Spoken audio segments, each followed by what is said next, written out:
요즘 노후 준비 때문에 많은 분들이 연금 관련 계좌에 투자 많이 하시죠. 그런데 돈 걱정 없는, 또한 연금을 따로 준비할 필요가 없는 돈이 엄청 많은 부자들조차도 투자를 할 때 1순위는 연금 관련 계좌라고 합니다.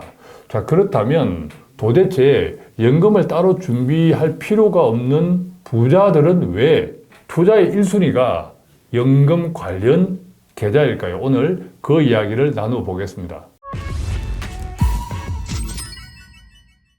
안녕하세요, 김강주입니다. 오늘은 은퇴 설계 전문가로 연금 부자 1타 강사인 돈 걱정 없는 우리 집 지원센터 이재문 팀장님 모셨습니다. 안녕하세요. 안녕하세요.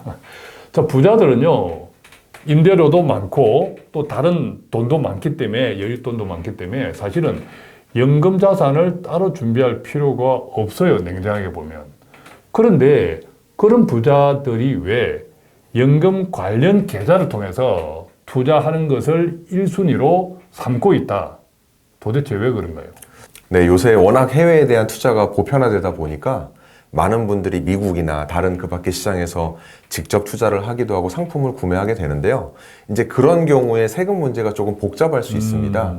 그런데 이런 상품들을 연금 계좌를 통해서 활용하게 되면 많은 절세를 할 수 있는 포인트들이 나타나게 되고요. 그런 부분을 공략해서 자산의 여유가 있고 연금 계좌가 굳이 필요 없는 분들께서 그런 계좌를 활용하시는 것 같습니다. 오늘은 그렇다면 우리가 연금 관련 계좌 절세 효과 늘 알고 있지만 조금 더 구체적으로 조금 더 임팩트 있게 오늘 정리하는 시간 갖도록 하겠습니다. 네, 다들 이런 경험 있으실 겁니다.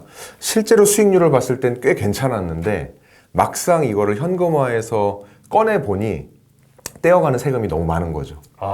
내 경우도 그런 경우가 있었어요. 예, 그리고 똑같은 상품을 미국에서 투자하는 경우랑 한국에 상장되어 있는, 뭐 예를 들어 S&P 500만 하더라도 미국이나 한국 거래소에서 다 투자가 가능한데 이런 경우에도 세금 문제가 좀 복잡하다, 이런 말씀도 많이 하십니다. 자, 이때는 많이 다르다 할 때 결정적으로 어떤 것들인가요? 세금은 크게 두 가지로 생각해 볼 수 있겠습니다. 첫 번째는 싸게 사서 비싸게 팔았을 때 나오는 그 차액에 대한 세금, 양도차익이라고 하고, 그리고 주식이나 이런 투자 상품을 통해서 나오는 대표적인 배당 같은 ETF도 고배당 ETF들이 많아요. 그죠? 맞습니다. 배당 같은 것에 대한 세금 내는 거. 맞습니다. 번 돈에 대한 세금. 네. 그 다음에 받는 배당에 대한 세금. 크게 두 가지로 네, 나눠볼 크게 수 두 있는 가지군요. 거죠. 예. 그러면 이것들이 예컨대 미국에서 달러로 투자하는 현지에서 일단 연금 저축 계좌랑 상관없이 전체적으로 보면, 그 다음에 국내에서 원화로 투자하는 경우, 이때는 이제 연금 저축 계좌도 해당이 되겠지만 네. 어떻게 다른가요? 구체적으로 먼저 미국에서 달러로 직접 투자하는 경우.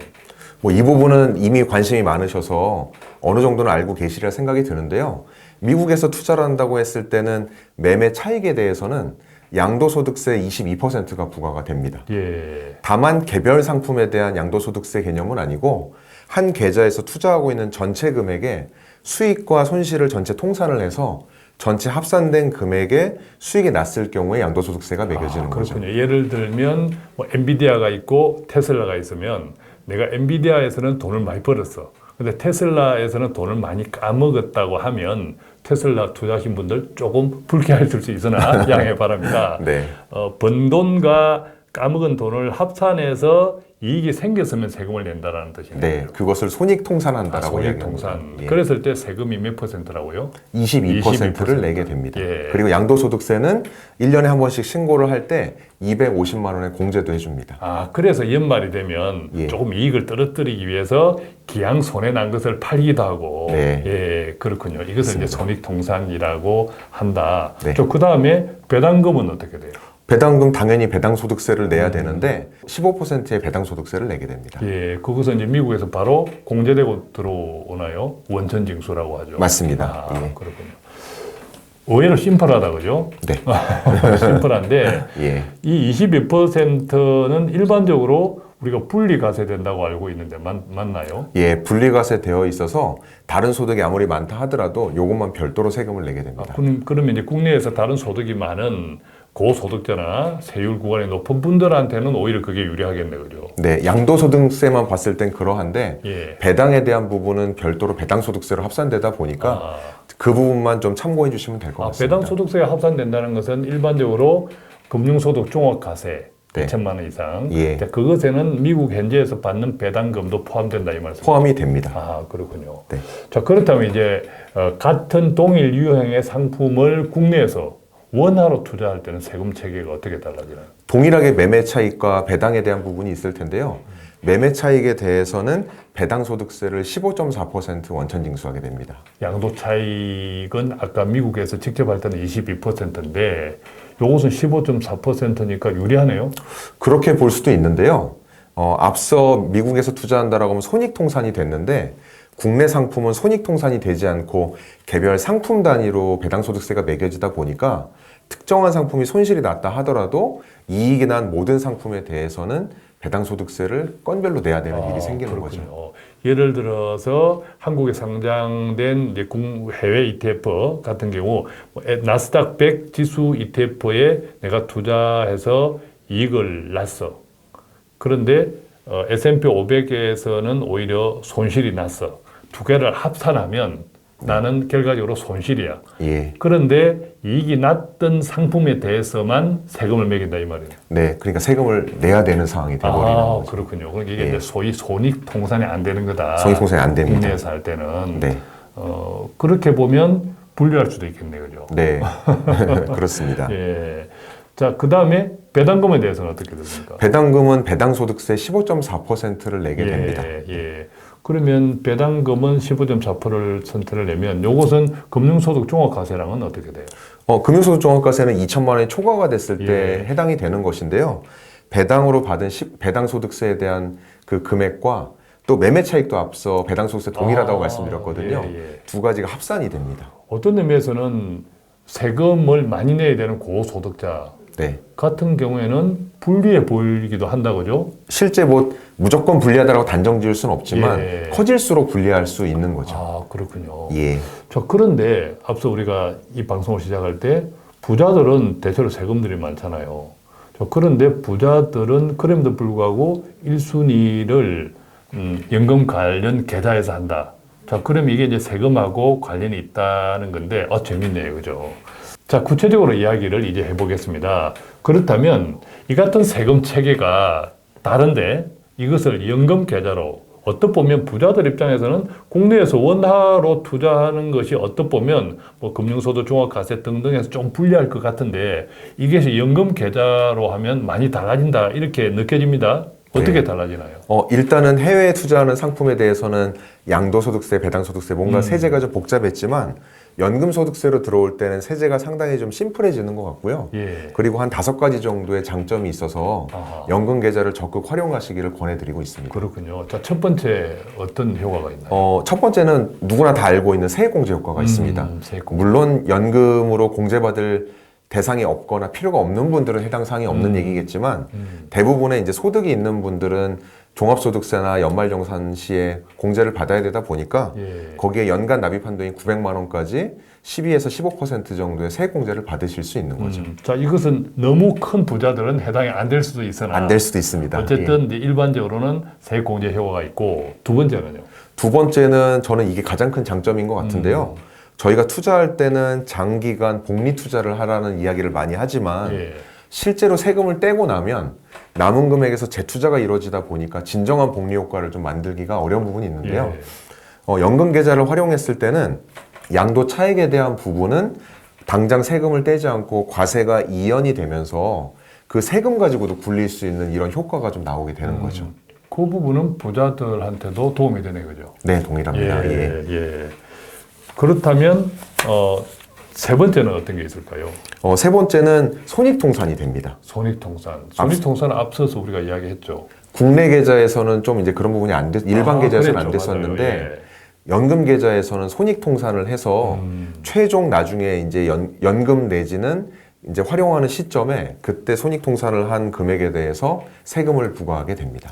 손익통산이 되니까 다른 조건들을 따지면 좋은 거네, 그죠? 네, 그게 맞습니다. 이제 세 번째 효과다. 예. 네 번째는요? 연금의 고유 기능일 수 있는데 연금으로 받으실 때는 연금소득세율 자체가 3.3에서 5.5%로 낮다 보니까 나중에 내게 되는 세금도 좀 적어질 수 있는 거죠. 부자들 같은 경우에는 만약에 네. 연금 관련 계좌에 투자해서 연금으로 받는다고 하면 이때 우리가 연금소득세가 이익에 대한 그동안의 양도차익 이익에 대한 소득 공제를 해 주었던 이 부분까지 합산해서 네. 세금을 떼는 거니까 예.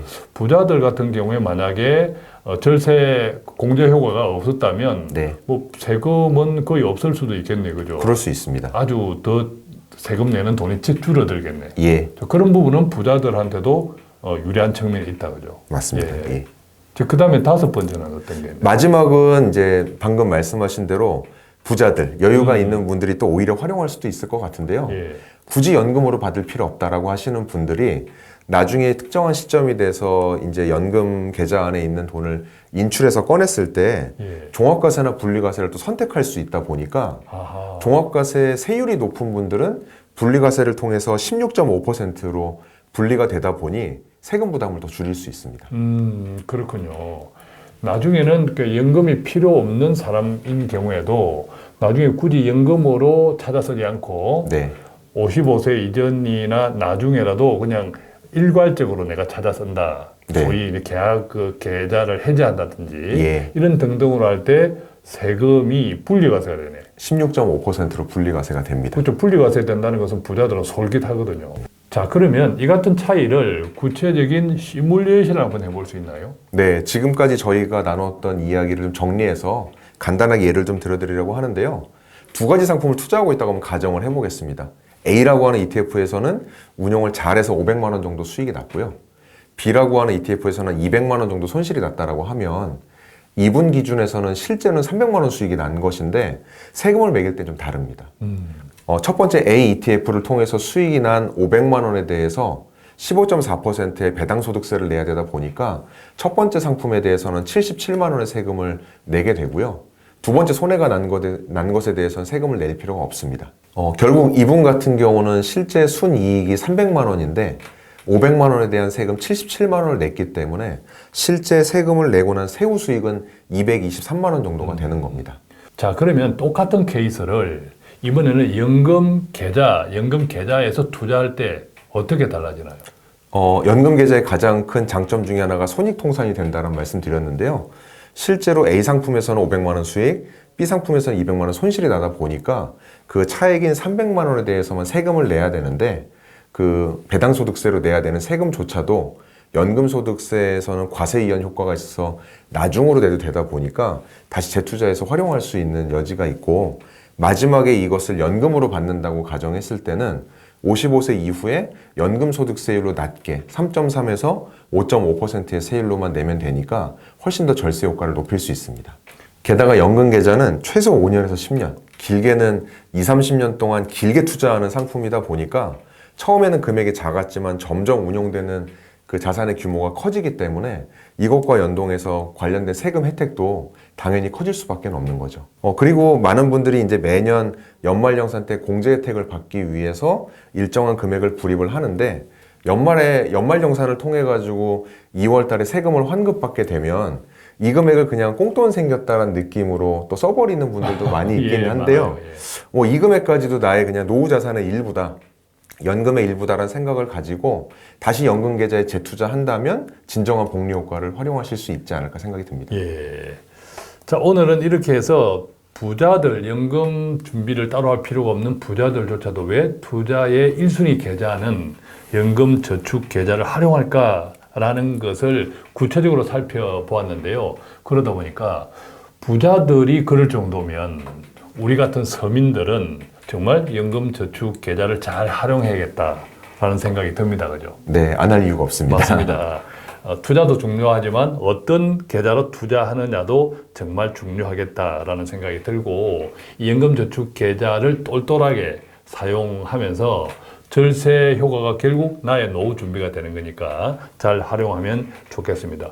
다음번에도 연금부자 1타 강사 우리 이재문 팀장님을 모시고 앞으로도 쭉 계속 연금 관련 또 우리들의 노후 준비 관련 정말 유익한 내용들로 구성해서 찾아뵙겠습니다. 고맙습니다. 고맙습니다.